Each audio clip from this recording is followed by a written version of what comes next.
Bien, el día de ayer nos habíamos quedado en el tercer elemento, porque ya habíamos desarrollado hasta aranceles.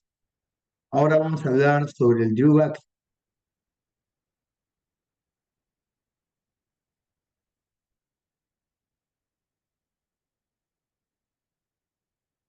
Bien, pero antes vamos a recordar rápidamente qué eran los aranceles, ¿sí? Habíamos mencionado que los aranceles en el caso peruano eh, son impuestos o gravámenes que se aplican a los productos importados con la finalidad de proteger la industria nacional. Esto es lo que habíamos explicado en la sesión anterior. Y bueno, habíamos mencionado que en este caso la institución encargada de hacer el cobro y la administración de dichos derechos es la SUNAT, ¿no? La Superintendencia Nacional de Administración Tributaria SUNAT. En cuanto a los tipos de aranceles, habíamos visto el arancel ad valorem, el arancel específico, y el arancel mixto o compuesto, que es la suma del arancel ad valorem más el específico, ¿correcto? Bien, entonces ahora pasamos a otro elemento del comercio exterior. Hablamos del drawback. El drawback es un subsidio que va a permitir obtener una devolución de un porcentaje del valor FOB del bien exportado. Por ejemplo, ¿no? Si el costo del producto, del bien exportado aumenta para nosotros como empresa, que tenemos que, en este caso, traer un insumo del mercado internacional, entonces en ese sentido aumentaría nuestro costo de producción del momento de exportar. Y como el Estado no nos cobra las exportaciones, es consciente que hay una elevación en el costo, ya que necesitamos un insumo que no lo fabricamos aquí, ¿no? Lo fabricamos, bueno, lo necesitamos para producir. Es ahí donde nos devuelven el 3% de ese costo eh, debitado de lo que se ha gastado como exportación, ¿sí? En este caso, nos cobran el Incoterm FOB. En este caso sería Free on Board, ya que en este sentido nosotros, como estamos, en este caso, trayendo un insumo, importando, entonces en este momento, pues nosotros estamos consumiendo este Incoterm, ¿correcto? Ya que habrá un costo en aduanas por traer este material, pues, desde que sale de la fábrica hasta que llega al muelle y es cargado en buque. ¿Correcto? Muy bien. Entonces el FOB significa puesto en buque, ¿sí? Puesto o libre en buque. La mercadería puesta o libre en el buque. Muy bien. Entonces, dentro de esos 36 meses para exportar, podemos solicitar el drawback, ¿no? Este subsidio. Ahora, para gozar de este beneficio que prácticamente están otorgando para estimular las exportaciones, tenemos que ser contribuyente activo, nos dice. Debemos de tener prácticamente la condición de habido con un registro único de contribuyente. Muy bien, entonces la finalidad del drawback es evitar que se eleven los costos de los insumos utilizados para la producción de bienes nacionales que vamos a destinar a la exportación. ¿Correcto? Muy bien. Vamos a poner un ejemplo. Eh, si nosotros ahorita en este salón fuéramos, en esta hora de clase, fuéramos una empresa que produce fresa, mejor dicho, vamos a producir conservas de fresa para el mercado norteamericano, ¿sí? Entonces, esas conservas de fresa que producimos con digamos, mayor valor agregado, ¿sí? Y sea con tecnología, con mano calificada, con certificados, ¿no? Vamos a vender a Estados Unidos, ¿sí? Pero resulta que ya tenemos la fresa, tenemos en este caso todo el proceso industrial ya sobre marcha, pero resulta que para que la mercadería pueda mantener mayor tiempo de duración, esa fresa ya procesada necesita un estabilizante, ¿sí? Un preservante. Necesita esos insumos y acá los producimos. Entonces, para que esta mercadería a exportación salga con la mejor calidad, necesitamos importar el preservante, por decir, de Estados Unidos. Entonces, es ahí donde nuestros costos se van elevando, porque si este preservante lo podemos comprar, adquirir aquí en tierra nacional, no habría ningún problema. Pero como lo vamos a traer importado, y ustedes saben que el Estado, a través de la SUNAT, coloca los aranceles a los productos importados, también le estaría colocando un sobrevalor a los insumos. Entonces, en ese sentido, el Estado, con la finalidad de reducir los costos, es que nace el GRUVAT para devolvernos este porcentaje que elevariza nuestros costos de producción. ¿Correcto? Y para que eso se cumpla, tenemos que ser una empresa formal, una empresa que tenga RUT. ¿Correcto, chicos? ¿Alguna pregunta con este tercer elemento del comercio exterior? A ver, quiero ver su participación. Ahí tenemos el chat para poder escribir. Bien, entonces, si no hay más preguntas, pasamos al cuarto elemento del comercio exterior. Y acá aparece el dumping. ¿Qué es el dumping? Bien, para empezar tenemos que comentar la historia del comercio exterior. El mayor apogeo del comercio exterior es en el siglo XVIII, ¿no? Siglo XVIII, estamos en 1700, ¿sí? Y ya en el apogeo del mercantilismo, potencias exportadoras, sea Francia, sea Inglaterra, sea Portugal y la propia España, estaban pues en un mercado donde ellos eran monopolio, ¿sí? Y una forma de abrir al comercio libre, donde los países puedan elegir con quién eh, comercializar, pues los imperios tenían estos pelos, ¿sí? En las exportaciones, porque ellos tenían que sus colonias solamente tenían aspectos comerciales con la metrópoli.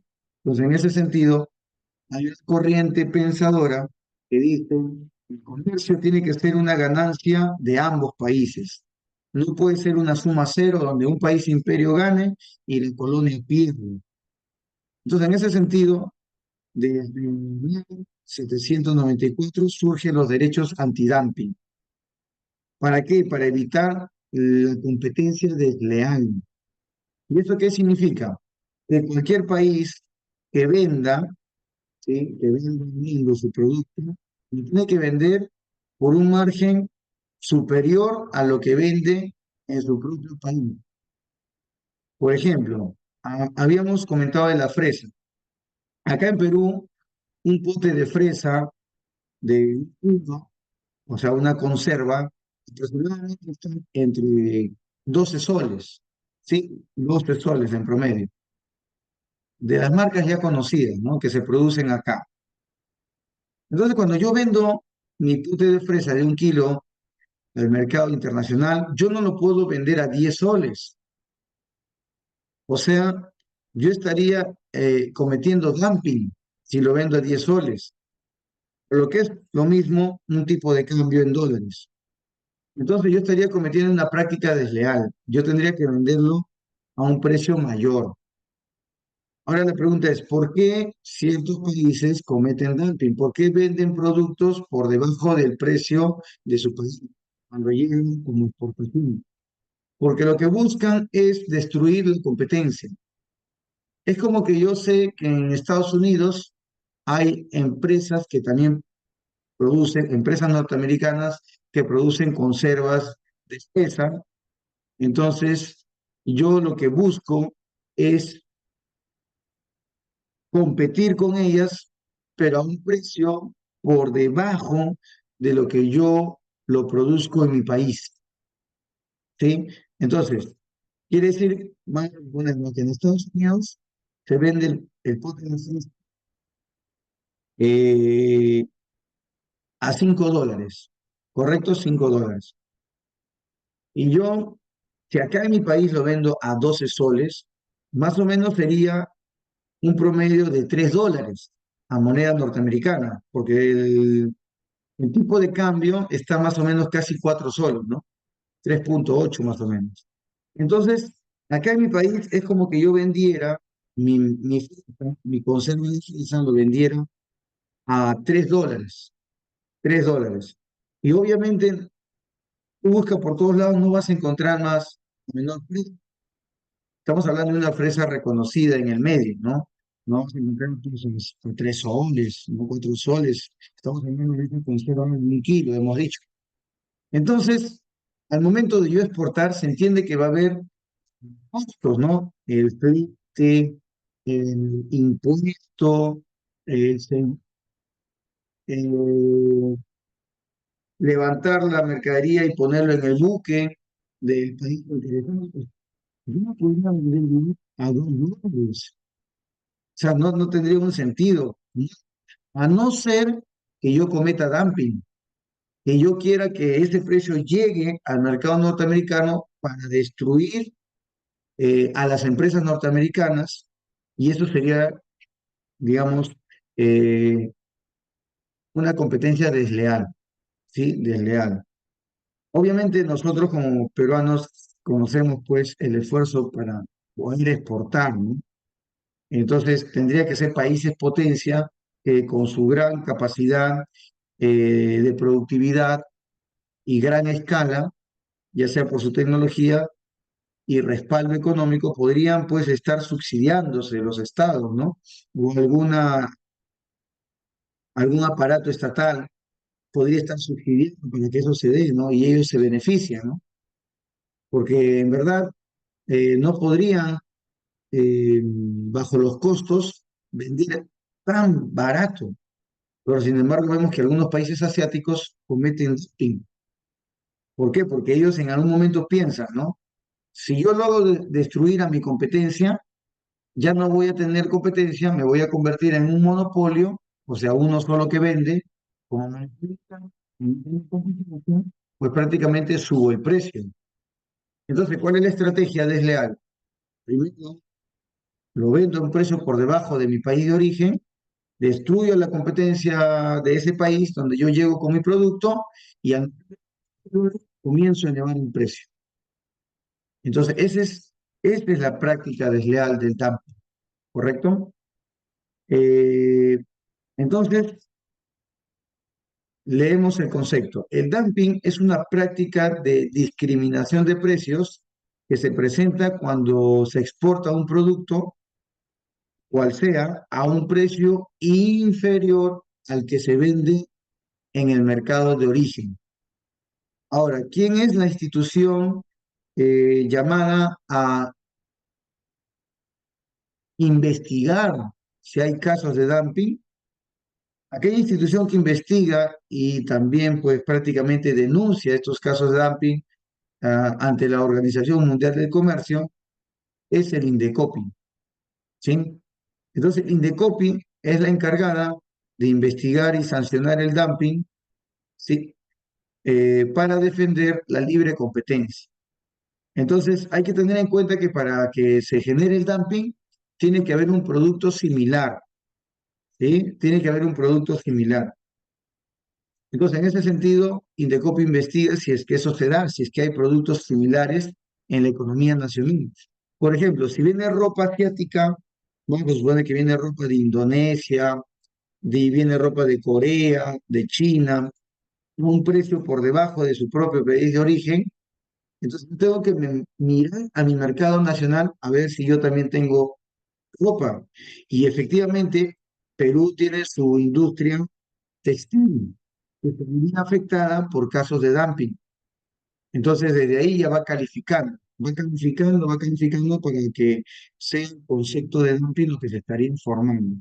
¿Sí? Entonces, como yo tengo una rama de producción nacional que sí produce ropa, entonces yo Indecopi estaría atento de que no se cometa prácticas de dumping, ¿correcto? Entonces yo me doy cuenta que hay un daño importante a la economía nacional cuando hay dumping. Hay quiebra de empresas, despidos masivos. Entonces, hay una causalidad frente a esa política de dumping, ¿correcto? Bien, entonces, eh, esto del dumping surge pues del siglo XVIII, como te comentaba, ¿no?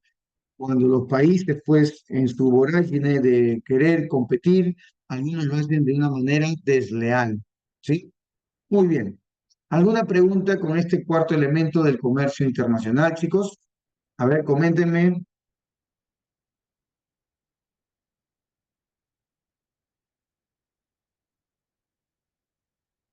Bien, entonces, ¿se ha entendido? Vamos a pasar al cuarto elemento del comercio exterior. Vamos a hablar sobre las reservas internacionales, ¿sí? En este caso, las reservas internacionales están conformadas por divisas, monedas duras, o también llamadas monedas fuertes, monedas que sirven para el intercambio comercial que son usadas de manera frecuente. Por ejemplo, el dólar norteamericano. Pues en este sentido, Comercio tiene la situación de que al aumentar las exportaciones, los países pueden generar mayores reservas internacionales. Y esto es algo favorable porque así, al tener reservas internacionales, permite que ese país tenga una disposición de crédito ante organismos financieros internacionales. Yo lo comparo con una persona natural que quiere solicitar un préstamo en el banco de su preferencia. El banco lo va a evaluar, le va a decir, a ver, señor, ¿usted tiene ahorros? Veo que sí tiene. A ver, señor, ¿usted tiene alguna propiedad, alguna riqueza? Sí, veo que tiene su casa. Bien, señor, porque usted tiene ahorro y tiene su casa, le voy a dar una línea de crédito que usted está solicitando. Entonces, igualito es para un país.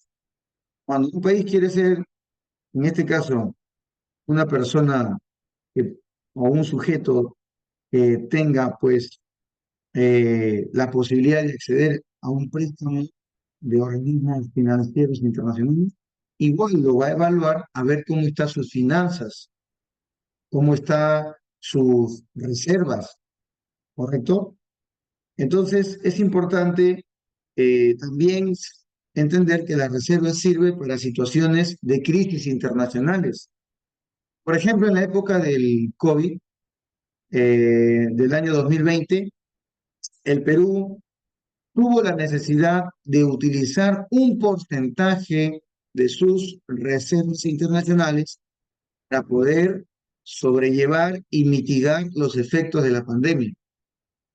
Y comenzó a hacer un plan llamado Reactiva Perú, donde otorgaba crédito a empresas que querían eh, cumplir con sus proveedores y cumplir con sus trabajadores, sobre todo ellos, ¿no? Los más perjudicados cuando la empresa pierde o van a reducir sus operaciones. En ese sentido, el Estado, utilizando sus reservas internacionales, un porcentaje, comenzó a, en este caso, otorgar créditos, ¿sí? Respaldando el propio Estado ante estos créditos para así evitar que más empresas quiebren y así también estimular la economía para inversiones de capital. Y en ese sentido, pues, comenzar a estar, pues, bueno en el tema económico para generar mayores oportunidades de trabajo, ¿sí? Y tratar de salir de esa, pues, situación que hasta ahorita no nos hemos levantado al 100%.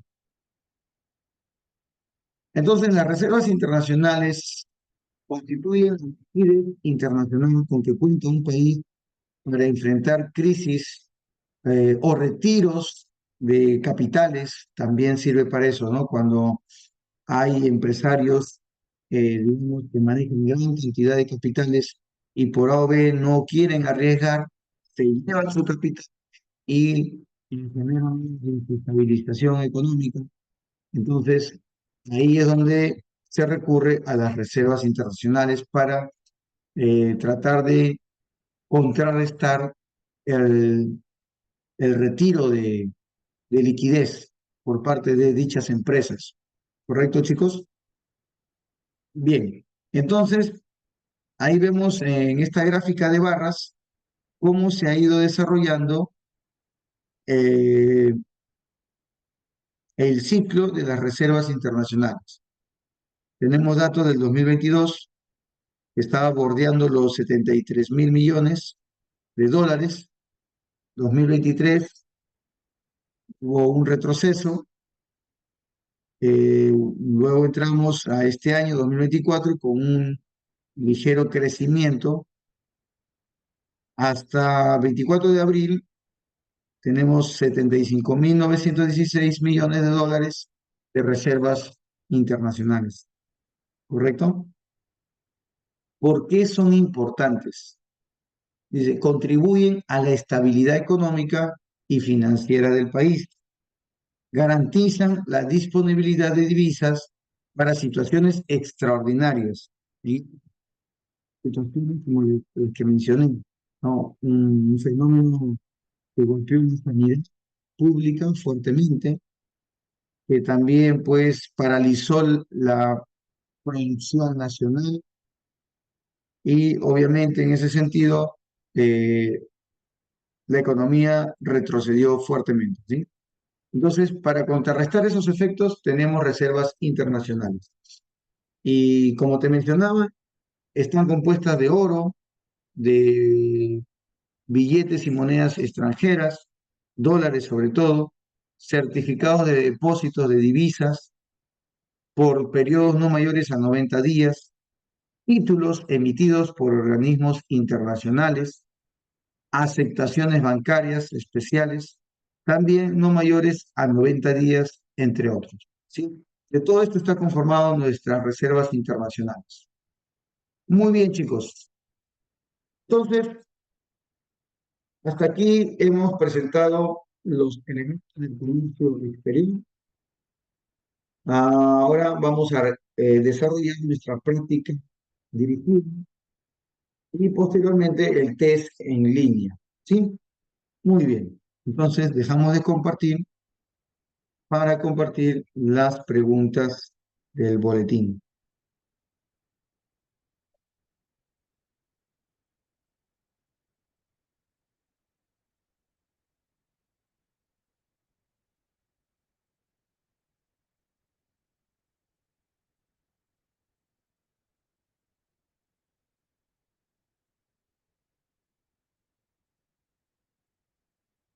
Bien, vamos a compartir entonces las preguntas.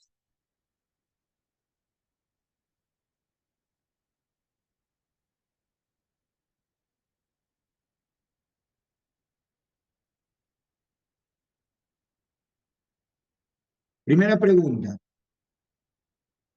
En una situación inicial de autarquía, si aconteciese un proceso de integración comercial involucra a Perú por medio de la firma de un tratado de libre comercio con otro país. Imaginemos que ese otro país sea China, ¿ya? Mira, vamos a ver que sea China. Si nuestra economía fuese potencialmente un gran productor y exportador del bien X, vamos a ponerle que el bien X, vamos a poner como la variable X sea la palta, ¿sí? La palta. Puede ser cualquier otro producto que tú te imagines. Yo me imaginaba el palta, que en verdad eso es lo que estamos exportando. El Perú se va a convertir a ser el primer país en el mundo, ¿ah? En el mundo de exportar palta y palta de buena calidad. Dice, en tanto que el otro país lo fuera del bien Y, ¿sí? Entonces, como es un intercambio el comercio, el otro país nos exportará tecnología, por ejemplo, ¿no? Si fuese Europa, o si fuese Estados Unidos, o si fuese China, vamos a ponerle que sea tecnología, ¿correcto? Muy bien. Puede ser tablets, celulares, computadoras. Que sean unas tablets, pues, ¿no? Unas tablets. Bien. ¿Qué tendría que suceder con el precio de cada uno de los productos mencionados en los países, en sus propios países? ¿Qué pasaría? ¿Cuál sería la tendencia? Te está preguntando. Y yo quiero que un poquito reflexionemos, ¿sí? Bajo las leyes del mercado, ¿qué pasa si tiene mucha demanda? Así como las paltas. Las paltas tienen muchísima demanda. Entonces, la ley del mercado te dice así, ¿no?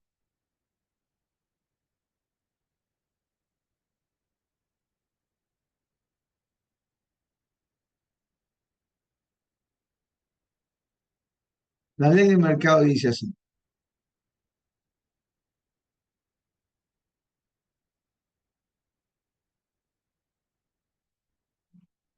La ley del mercado te dice así, que cuando hay más demanda, ¿no? Te está diciendo, la demanda sube,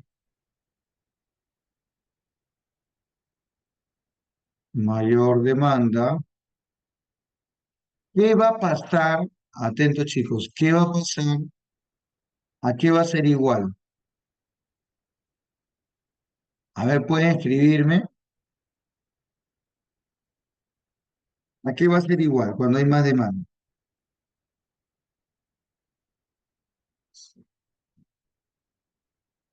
Si hay una relación directa con el precio, ¿qué pasaría? Fácil, profe. El precio sube. Muy bien. El precio de ese producto X subirá. ¿Correcto? Eso es lo que va a pasar por la ley del mercado. Entonces, al tener un boom de exportación de la palta, el precio va a subir en mi mercado de origen. Y eso es lo que está pasando. Últimamente no estamos encontrando palta como la que se exporta, ¿no? Y ha subido de precio, ¿correcto? Entonces podría explicarse que el fenómeno de una gran demanda genera un alto precio, o que poco a poco los precios suban de esos productos que se exportan, ¿sí? Muy bien, entonces, ¿cuál sería tu clave en la pregunta uno? ¿Qué pasa con esos productos en nuestro país?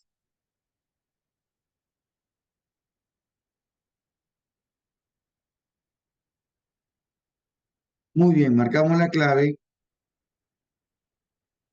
sería aumentaría el precio en el Perú, ¿correcto? Muy bien. Listo, chicos, ya está la primera pregunta desarrollada. Vamos con la pregunta 2.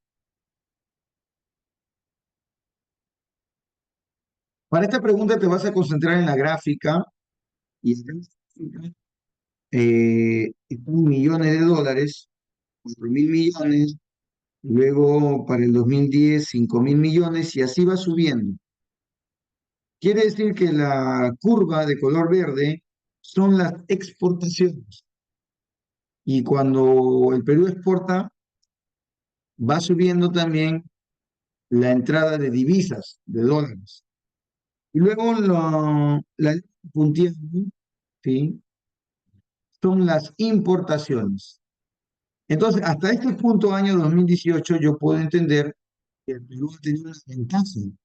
Tiene una balanza comercial superavitaria de aproximadamente casi 4.000 millones. ¿Correcto? Entonces, ¿eso es positivo? Es positivo. ¿Aumentarán nuestras reservas? Aumentarán nuestras reservas. ¿El Banco Central de Reserva tendrá mayor capacidad de movilizar activos? Claro que sí, para estabilizar la economía. Bien, entonces teniendo en cuenta un contexto de tratado de libre comercio, el Perú va a tener mayor posibilidad de exportación. Y en ese sentido vamos a salir beneficiados, ¿correcto? Acuérdate que también hay un tratado de libre comercio con China en el 2010, ¿correcto? Entonces, ¿cuál sería tu clave? Escríbeme en el chat. A, perjudicó a Perú, benefició a China. B, benefició ligeramente más a Perú que a China. C, benefició enormemente más a China que a Perú. D, perjudicó mucho más a Perú que a China. ¿Cuál sería tu clave?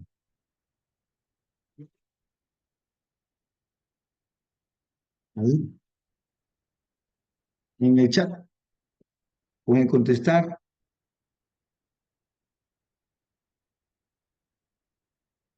Bien, entonces, según la gráfica, benefició ligeramente más a Perú que a China. Esa es la respuesta, ¿correcto? Según la gráfica. Muy bien.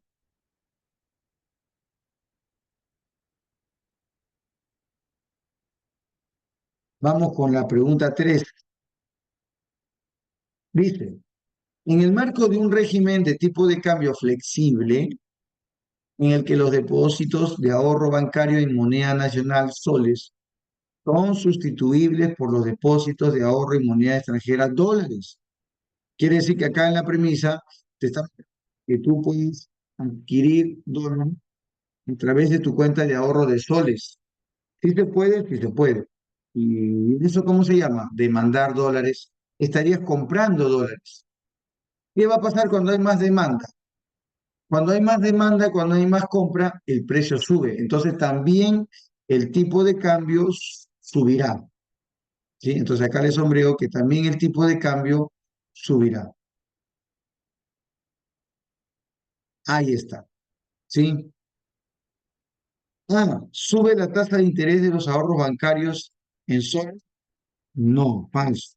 Porque acá me está diciendo eh, que dentro de un marco de tipo cambiario flexible, donde el precio del dólar lo pone el mercado. ¿Sí? Entonces ahí no olvidara que el cambio flexible, el régimen cambiario, o sea, el régimen de tipo flexible, el precio lo asigna el mercado. El precio del tipo de cambio lo asigna el mercado. No te olvides, ¿sí?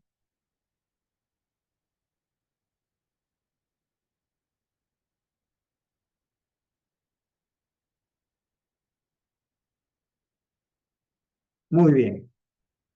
Entonces, la A no sería clave. La B dice, cae la tasa de interés de los ahorros bancarios en dólares. Tampoco sería la clave porque de esa manera desalienta la demanda de dólares, ¿sí? Nadie querría dólares. Entonces no tendría sentido, pues, la premisa que nos menciona que la gente cambia sus monedas soles a dólares. Es porque debe estar pagando una mayor tasa de interés. Por eso lo tenían ahí. Luego la C dice, baja la tasa de interés de ahorros en soles. Entonces, en el ejemplo, ¿qué está pasando? Baja la tasa de interés, baja la tasa de interés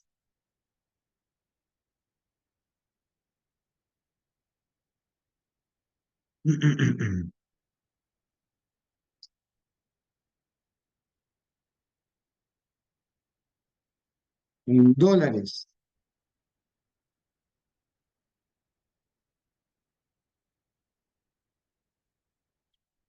Baja la tasa de interés de ahorro bancario en soles, perdón, en soles.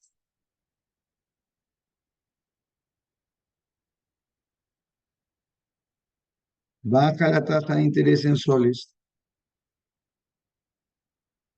y obviamente eso me motiva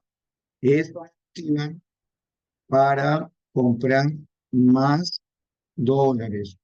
Ya que el sol está ganando poco, eso me motiva a mí para demandar más dólares.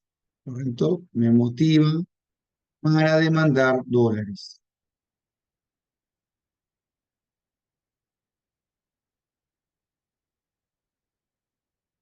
Ahí está. ¿Sí? Si la tasa de interés que paga el banco en soles es baja, mejor me voy a demandar dólares, ¿sí? Que debe estar mucho mejor. Entonces, esa es la idea sencillita que tienes que tener en el tema de tipo cambiario, ¿sí? Si baja la tasa de interés de ahorro, es yo demando dólares. Listo, chicos. Muy bien. Vamos con la pregunta 4. Marque la alternativa correcta respecto al Drew.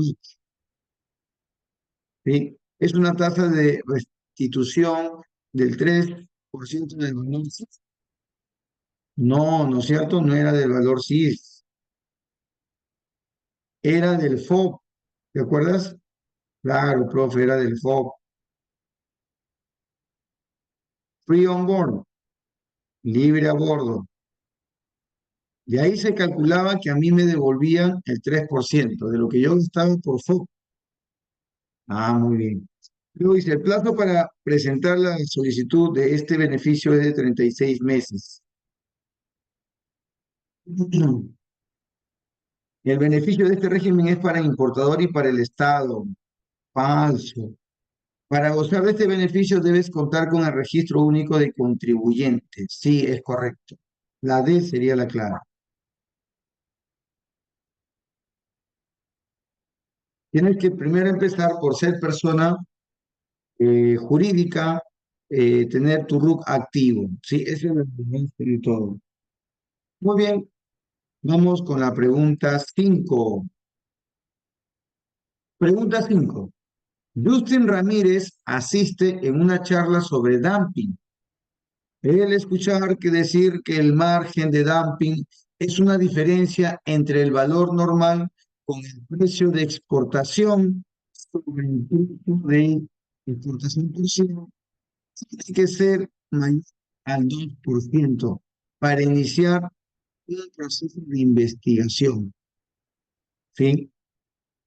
Entonces, se concluye que las autoridades deben tener en cuenta que el Estado no debe sancionar el dumping. Al contrario, sí debe sancionar el dumping. B, si el precio de exportación es menor que el valor normal, es más del 2%, entonces existirá un margen de dumping. Claro, así es. Muy bien.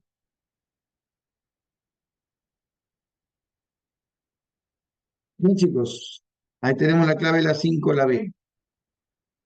Vamos con la 6. En el año 2024 ha estado envuelto en diferencias entre los poderes del Estado, o sea, se han estado enfrentando ejecutivo con legislativo. Y los inversionistas tienen incertidumbre, o sea, no saben si invertir en Perú o mejor invierten en otro sitio.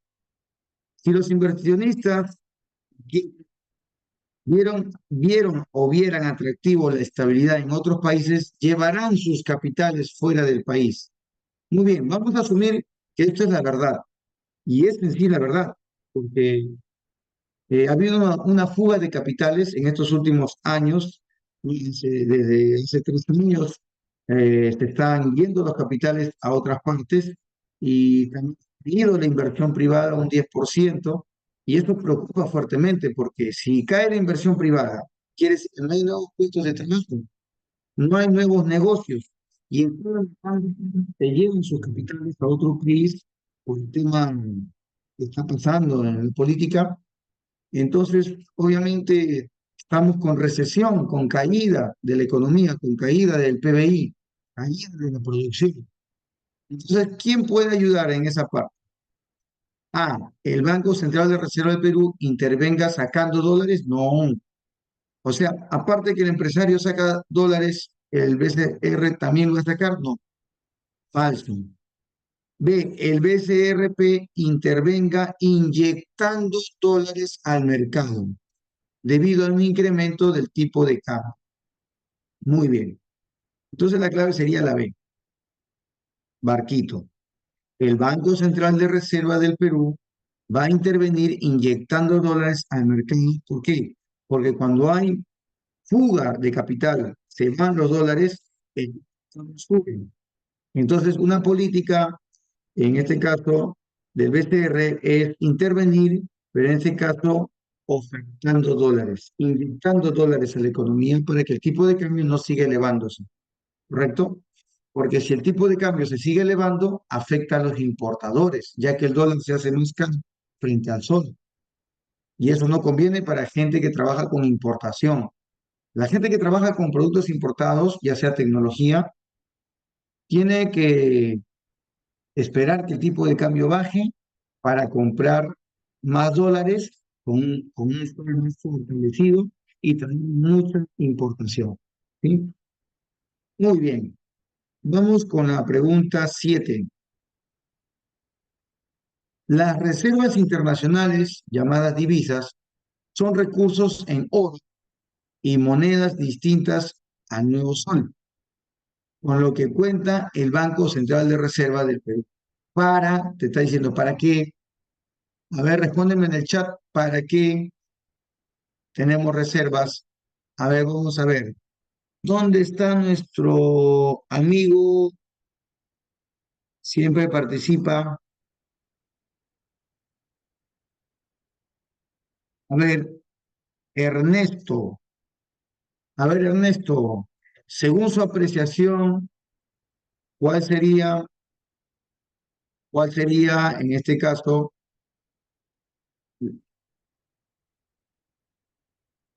cuál serían las causas necesarias para tener reservas?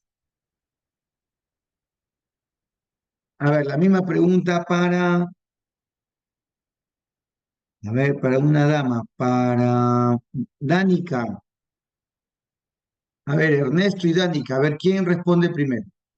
¿Tenemos reservas con la finalidad de qué? A, evitar que los precios varíen aunque sea mínimamente. No, pues, si los precios varían mínimamente no hay necesidad de intervenir. B, para evitar movimientos ligeros del tipo de cambio, tampoco, es más de lo mismo.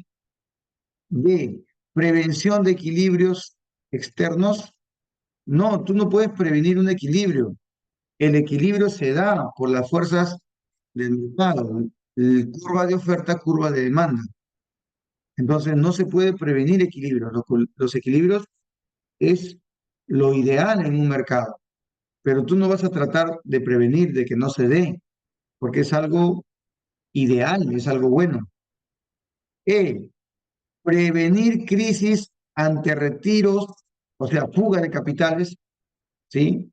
Fuga de dólares, entonces interviene el BCR, ¿correcto? Entonces la respuesta sería, se tiene divisas internacionales administradas por el Banco Central de Reserva del Perú para prevenir ante retiros significativos de depósitos en dólares de los bancos.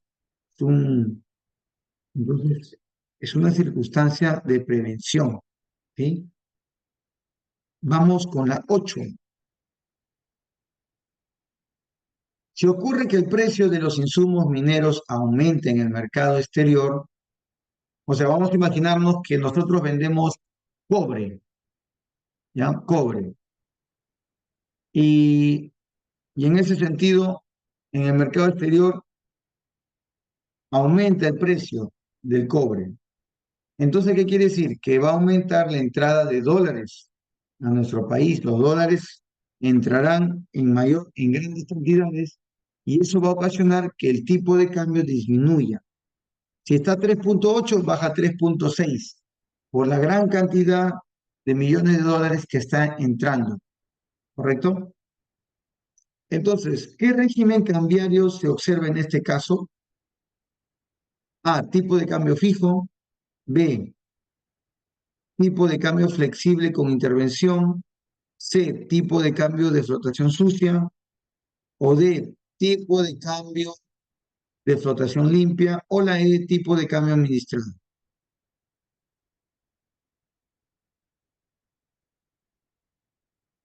¿Cuál sería su clave? A ver, vamos a preguntar a a otros estudiantes. Jennifer por el lado de las damas y Jeremías por el lado de los varones. A ver, Jennifer y Jeremías. A ver, puede escribir en el chat su respuesta. Te está preguntando por el régimen cambiario. ¿Qué observarías ante esta situación?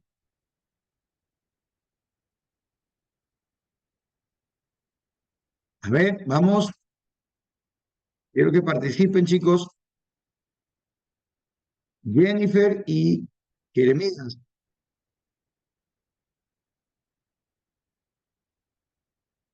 ¿Puede escribir en el chat su respuesta, por favor?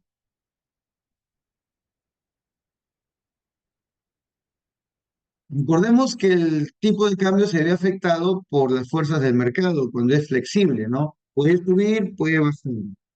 O sea, el Banco Central no pone precio, no le está poniendo el precio al tipo de cambio. A lo mucho que puede hacer el BCR es comprar o vender dólares, pero acá en la premisa no dice que está comprando o vendiendo, no lo dice. Si no lo dice, ¿quién le está poniendo el precio? El mercado, ¿no es cierto? Muy bien. Y dentro del tipo flexible, ¿qué está pasando? Hay una flotación limpia o sucia. Hay una flotación limpia o sucia.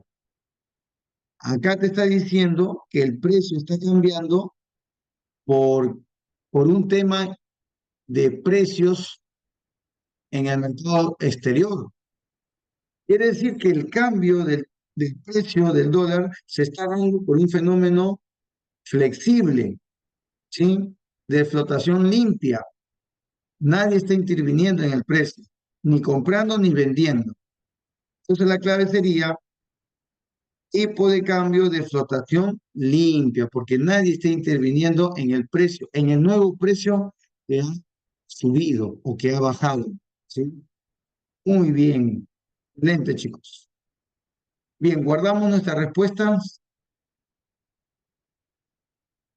Ahora vamos a pasar al test. Con tres preguntas, si no me equivoco, o cuatro. Vamos a activarlas, ¿ya? Ustedes son el aula,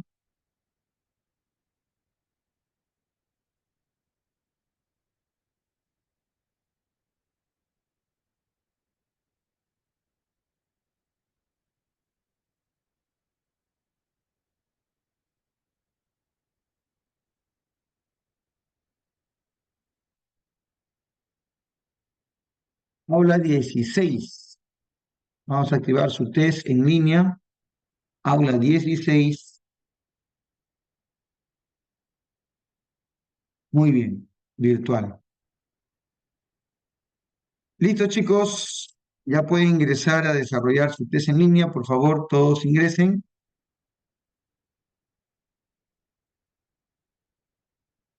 Les voy a dar 1 minuto y medio, ¿sí?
Tiempo. Vamos a pasar a la pregunta 2.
Bien, pasamos a la pregunta última, pregunta 3.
Bien, chicos, acabó el tiempo. Vamos a desarrollar la primera pregunta. Nos dice así, si ocurriera que la incertidumbre política está ocasionando la desconfianza con los inversionistas extranjeros y esto tiene un efecto en la fuga de capitales para nuestro país, en ese sentido el Banco Central de Reserva intervendría.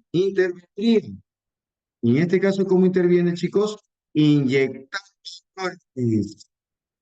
Ajá, inyectando dólares sería tu clave. Muy bien, felicidades a Jeremy, a Jeremías, a Tatiana y a Urpi. ¿Sí? Muy bien. Han respondido un 66,6%. ¿Sí? Muy bien, chicos. Excelente. La pregunta 2 dice, las medidas fitosanitarias son todas aquellas leyes, reglamentos, prescripciones, procedimientos establecidos por los países para proteger la vida y la salud de las personas y los animales o por observar los vegetales y preservar que no se introduzcan en sus territorios plagas o enfermedades y así proteger el patrimonio agrícola nacional. Estas medidas son consideradas en el comercio exterior como una medida no arancelaria, no arancelaria. Entonces la clave es la B. Y la última pregunta, cuando disminuye la oferta de dólares, en la economía peruana, el efecto inmediato es el incremento del precio del dólar, o sea, se incrementa el tipo de cambio. Y nuestra moneda nacional pierde valor, obviamente, ¿no? Entonces, dado que el Banco Central de Reserva del Perú es el encargado de la política monetaria y cambiaria, ¿qué debería hacer para doblegar esa tendencia? O sea, en este caso, para evitar que siga subiendo el tipo el tipo de cambio, ¿no? Muy bien, chicos. Entonces, ¿qué debería hacer el BCR? Debería bajar la tasa de encaje legal en dólares. ¿Qué quiere decir? Que cuando el BCR baja la tasa de encaje, hay más disponibilidad de dólares. Y cuando hay más oferta de dólares, cuando digo disponibilidad, digo que está entrando más dólares a la economía, ya sea para invertir o para consumir, ¿sí? Entonces, en ese sentido, baja el tipo de cambio. Por eso la respuesta es la A. ¿Correcto, chicos? Muy bien. Entonces, la mayoría ha respondido nuevamente un 66,6%. Felicidades para Elías, para Arlet Yadira. También felicidades para Yadira. Muy bien, chicos. Estamos al día, entonces hemos desarrollado nuestra clase de comercio exterior. Muchas gracias por su participación. Muy bien, chicos. Nos vemos. Cuídense. Lo dejo con su siguiente curso. Gracias. Buenas noches, señorita auxiliar. Muchas gracias. Hasta la próxima clase, profesor. Hasta la Hasta la próxima. próxima. Cuídense. Hasta luego, chicos. Cuídense. Gracias.